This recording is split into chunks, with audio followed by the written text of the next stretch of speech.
welcome back to Meet the Authors. For our first guest today, we have Donald Mangum. All right? Nice to meet you. Donald Mangum. All right. So, Don, it is a pleasure to have you on our show. It has been very exciting to hear about your book and about all the writing you've done in your career as an English professor. Thank you. And just see, you're retired now, but you've been a teacher for a long time. Tell me some of the places you've taught.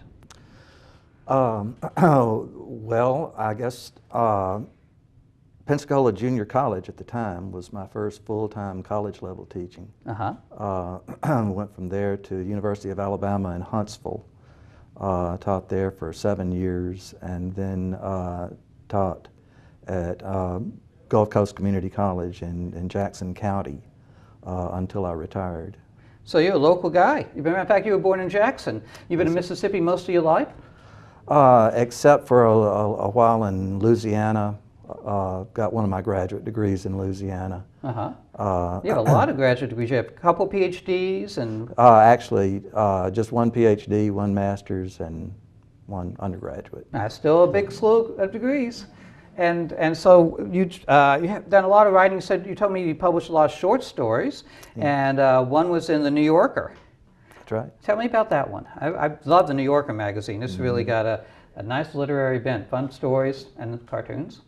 It's a very short story. The title is Hostess.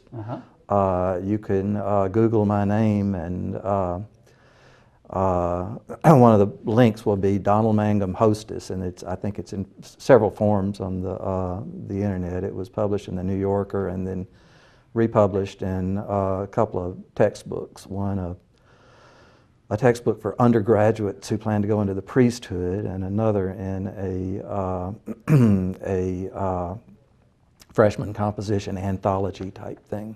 What an honor! That's great. And so going into the priesthood, did you ever consider going into the priesthood yourself? No. Nope. It was just to write for other people. My daughter just became Catholic. And I have had that in the back of my mind a few times, but never as a priest. No. Okay. You're not Catholic? Nope.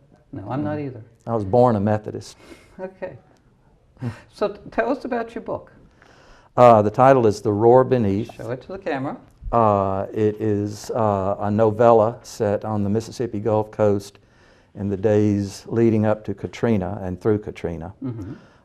It roughly parallels Shakespeare's Hamlet in plot and characters. Okay.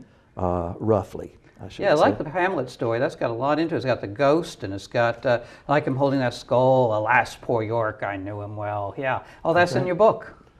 Actually, York is not. Oh, he was dead. There are a few skulls. There are skulls. Yeah. And there's Guildenstern and Morgenstern and Gold. Rosencrantz and Guildenstern. I always get those names wrong. And they're represented in your book by what are their names? Doctors Rose and Golden. Yeah, so Rosencrantz and Guildenstern are Shakespeare, are the characters. And their view is Rose and Golden, so Doctors pretty Rose close and Golden. allusion there. And tell us about the book. Tell us more about what inspired you to write it, and tell us a little bit more about the plot. It didn't begin as an inspiration. It began as I was in a dry spell as far as short fiction was concerned, and I just wanted something to keep the sentences flowing. I wanted to be able to think in terms of sentence structure.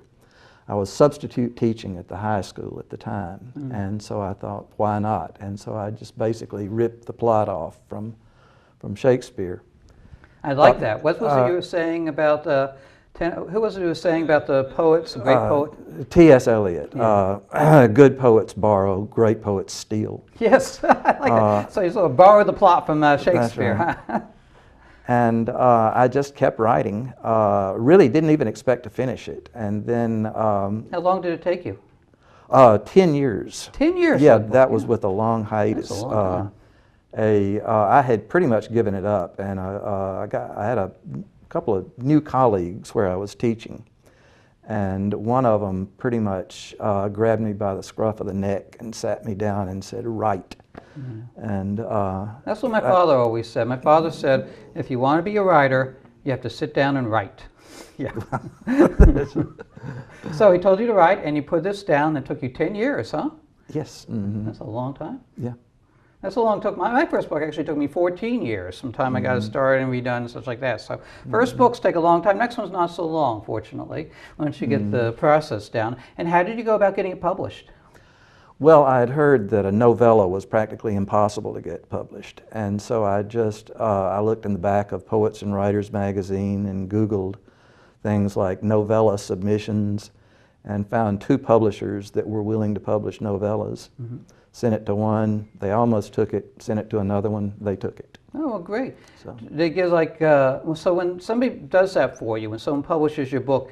How does that work? Do you get an advance? Do they make up the cover? They the ISBN number? They print it up for you, or do you have to pay anything for all this? How does that work? I did not pay anything. No, I also didn't get an advance. I'm supposed to get royalties after the cost of production has been covered. And when did it come out? 2 years ago. And have you gotten royalties yet? No. No. Okay then. Can't make your living as a novel writer. No. So it's about time for you to read. We'd love to hear from Okay. your books. Read us a little section. All right. This is in this paragraph, the protagonist. It's a flashback. Okay. The protagonist and his brother are on a duck hunting trip up in the Mississippi Delta. And this is set on the Mississippi coast. I don't think we Yes, mentioned except this particular scene. They're driving up into the Delta for a duck hunt, and they encounter unexpectedly a blast of Arctic air. They're not prepared for it. They're radically underdressed for it. Okay. And they almost decide not to go into the field, but they decide to go on. And this is just a paragraph description of the duck hunt itself.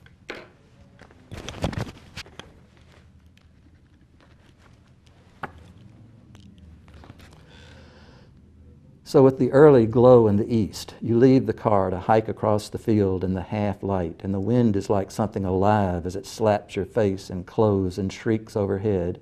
And with the wind, you hear the cank, cank, cank of the mallards, the whistling of pintails, the jet-like scream of teal as they set their wings to break, skidding through the air in jagged patterns. Great flocks of ducks spilling down from the sky in unbelievable numbers. And with a crack, the first tongue of flame leaps from your brother's shotgun, and the black silhouette folds against the gray clouds. "Take 'em," he says, pointing to a pair of mallards beating the air frantically in retreat. And you fire both barrels, the first duck somersaulting in a plume of feathers, each bird dead before hitting the ground. And you fumble to reload, spilling shells onto the mud, while your brother brings down a widgeon and then a gadwall, and then you take a greenhead and another widgeon, and when both limits are on the ground, you scramble to bag them as the full light spreads across the field, and the winds increase, and the rain begins in tiny drops that will later turn to sleet, and then snow, and you realize that you have not felt the cold, really, since before the shooting started, and the two of you stare at each other as though wondering what in the world just happened, grinning like idiots before making the hike back to the car as the gumbo mud clings to your boots, stinking and adding weight with each step. Wow, that just really gives you that feel of hunting in Mississippi. I like that. Very, very powerful. So show the book one more time, to put up the website, and tell people where they can get your book. The best way is, well, you can get it locally at the Greenhouse on Porter is the only place I know for sure around here, I think. Greenhouse on Porter in Ocean Springs? Yes, Okay. I think Lemuria in Jackson has some. And to order Amazon? it. No, the publisher will not have anything to do with Amazon. Okay, then. The best way to order it is to Google the title, The Roar Beneath, and the first link to come up is Main Street Rag. Okay. Click on that link and you get all the information. You read about me, read about the book, and how to order it. And his book and all of my guest books and my books are available on my website, www.doctorsdreams.com. Well, thanks so much for coming, Don. Thank you. We've enjoyed our talk, and we look forward to hearing that you finally made enough to get some money out of your book. Thank you.